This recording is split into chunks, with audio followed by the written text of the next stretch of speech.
Authorities say shelling in the center of the Russian border city of Belgorod has killed 14 people, including 2 children, and wounded 108 others. Russian officials accused Kyiv of carrying out Saturday's attack. It took place the day after an 18-hour aerial bombardment across Ukraine that killed at least 39 civilians. Moscow's forces on Friday launched 122 missiles and dozens of drones on Ukraine. Ukrainian officials never acknowledged responsibility for attacks on Russian territory or the Crimean Peninsula.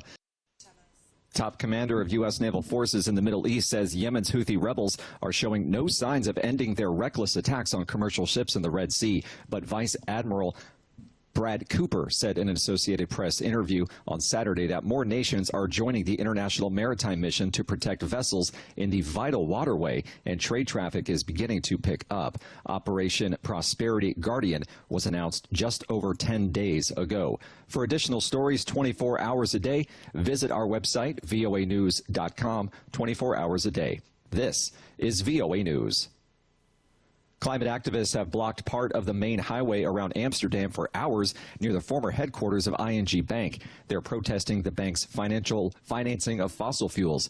Amsterdam municipality says that traffic authorities closed part of the road early Saturday afternoon and diverted traffic, quote, to prevent a life-threatening situation. It's the latest road blockade organized by the Dutch branch of Extinction Rebellion. Earlier this year, the activist organization repeatedly blocked a highway leading to The Hague. Late in the afternoon, police moved in to end the protest, peacefully detaining dozens of activists who ignored orders to leave the road.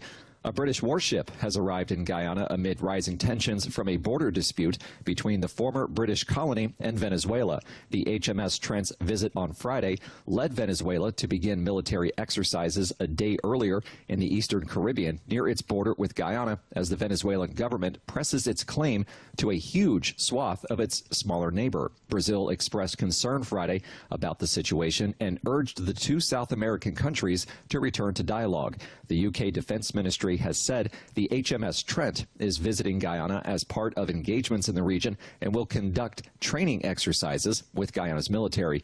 The border dispute is over Essequibo, a sparsely populated region in Guyana that is the size of Florida and rich in oil and minerals.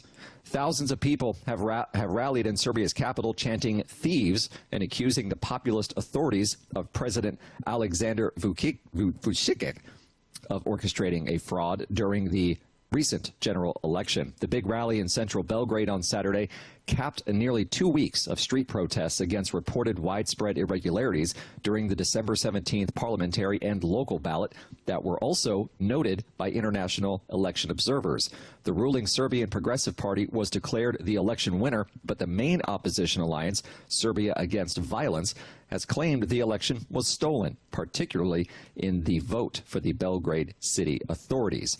Russia's top diplomat in Poland says Moscow won't provide any explanations about an unidentified object that briefly entered Poland's airspace until it receives evidence that shows the object was a Russian missile.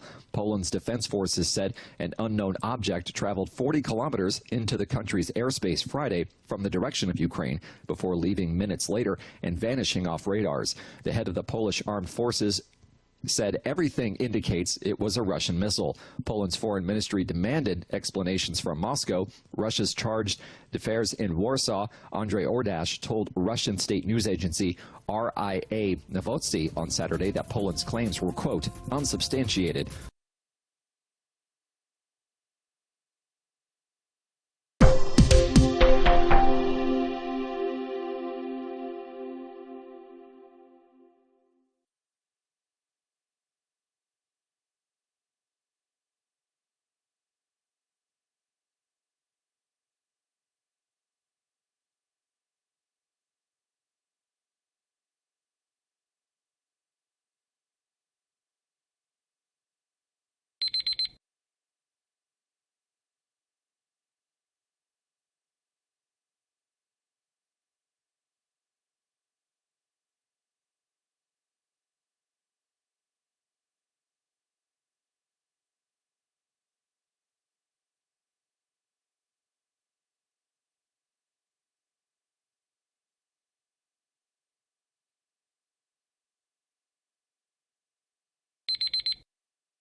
Thank you for watching. Can you do me a favor? Please leave a comment in the comment section below. That would really help. Thank you, and see you again soon.